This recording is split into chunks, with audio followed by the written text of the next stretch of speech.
Lidi, válej sudy pořádně, kurva. Čak nic neděláš. To není jenom kouřit. Ty to děláš pro sebe a pro své tělo, tak pojď.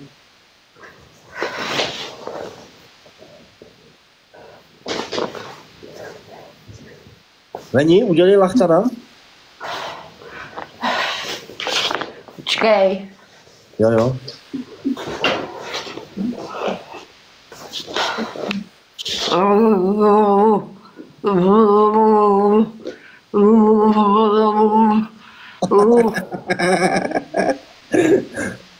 Jo, lidi, lachtana hezky.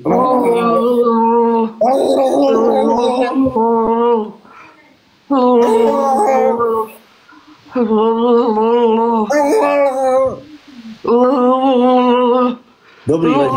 A teď místo toho lachtana udělej epileptický záchvat. Zkus napodobit epileptický záchvat. Víš, jaký mají epileptečáky? Epileptečáky.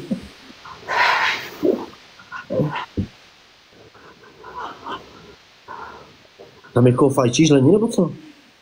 Ne.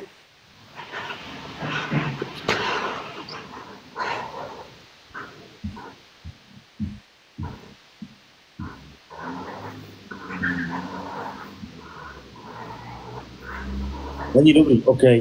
A teď udělej orgasmus, jako když se uděláš. Zahekej.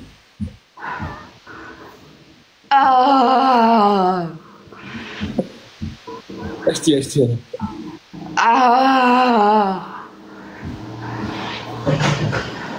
Lidi, zkus si vzpomenout třeba, že to fakt... Bezes probrala. Já už je tam tajté zase. Tak jo, máš splněno, lidi.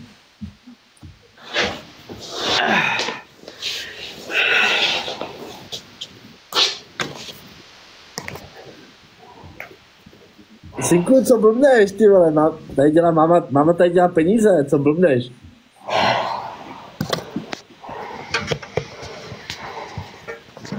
Co dělá Leníku?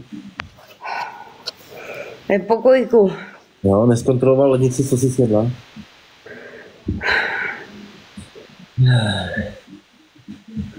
Tak co, Lení, jak se cítíš? Ty máš dobrou fízu, ty vole. Máš dobrou fyzičku docela. No, moc ne. Jo, já bych řekl, že jo. Vydechni se, Lení. Pojď zhluboka, pojď. No právě radši moc hluboka ne. Ne? Už je to dobrý? Není ti špatně nebo něco? Ne, dobrý. Nechceš facky, aby ses probrala trošku? Ne, to jsem v pohodě. Jo? Lení, vyšláš se zase jako minule? Vyšláš se? Jak? No půjdeš zase jakoby mimo kameru, otočíš se z boku a máš tam tu pánvičku, ne? Nebo co to máš, tu dřevěnou, ne? Pojď se mlátit do zadku, ne? Jo. To bylo docela dobrý, to je sranda. Mlátit do zadku a bude říkat, Pablo, jo. A jo. Tak jeden kola. Není máš pánvičku místo tý.